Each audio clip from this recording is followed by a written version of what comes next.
د مالیې او ترانسپورت وزارتونو او افغان پوسټ اماراتي شرکت ترمنځ د ترانزیت د ودې او معیاري کېدو په هدف په بار وړونکو موټرو کې د جی پی ایس یا ځیرک قلف لګولو تړون لاسلیک شو. د اماراتي شرکتونو عمومي رئیس احمد جان بلال په همدې مناسبت خبري غونډې ته وویل یا د وسیله د خوندي او ډاډمن ترانزیت او د پانګوالو د جذب او هغوی ته د لا زیاتو اسانتیاو برابرولو په موخه په بار وړونکو موټرو کې لګول کیږي. زیرک قلفونه یا جی پی ایس لاکر هغه الکترونیکي قلف دی چې د نړیوال موقعیت پیدا کولو سیستم یعنی جی پی ایس څخه په استفاده په بار وړونکو لاریو کې نصب کیږي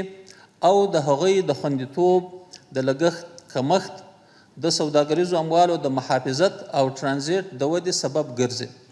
د مالیې وزارت مسؤلینو وویل هڅه کوي ترڅو افغانستان د مرکزي او جنوبي اسیا ترمنځ په یو ترانزیتي څلور لارې بدل کړي. د ترانزیت په برخه کې د ډول عصري سیستمونو څخه ګټه اخیستل به د سیمې هیوادونو لپاره د اعتبار زیاتولو کې مهم رول ولوبوي او د ترانزیت لا پراختیا ته به سیمه ییزه لیوالتیا زیاته کړي. د ټکنالوژي په برخه کې د ترانزیتي محمولو لپاره د جی پی ایس پرمختللې وسیلې د نصبولو پروژې عملي چارې پیلېږي. په ترانزیتي محمولو کې د دغه پرمختللې وسیلې په نصبېدلو سره به د ترانزیت په برخه کې لا ډېرې اسانتیاوې رامنځته شي.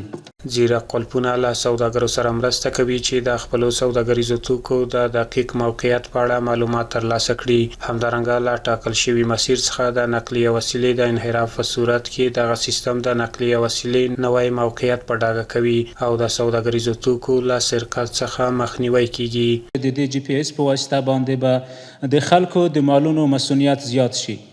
ځکه جی پی ایس کې دا خاصیت دی چې د بار چې په کوم بار کې په کوم موټر کې د بار شوی وي هیڅوک نشي کولی چې هغه یو مال ته واخلي یا یې ضایع کړي یا یې خلاص کړي، ځکه دا هر وخت کې هغه مالک د مال ته او شرکت او نورو مربوطه ادارو ته چې څوک دغه جی پی ایس ته لاسرسی لري هغې ته معلومات کیدلی شي چې دا موټر اوس چیرته دی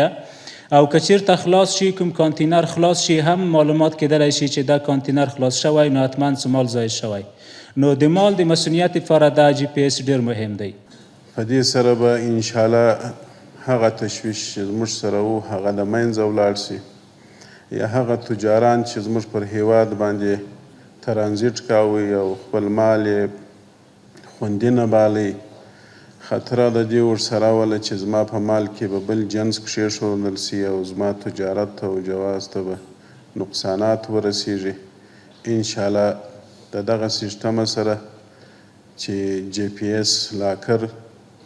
پرمختللی سیستم دی په ټولو هیوادو کې یا په اکثرو هیوادو کې د دې نه استفاده کیږي. موږ او تاسې به الحمدلله د دې سیستم څخه ښه کار واخلو.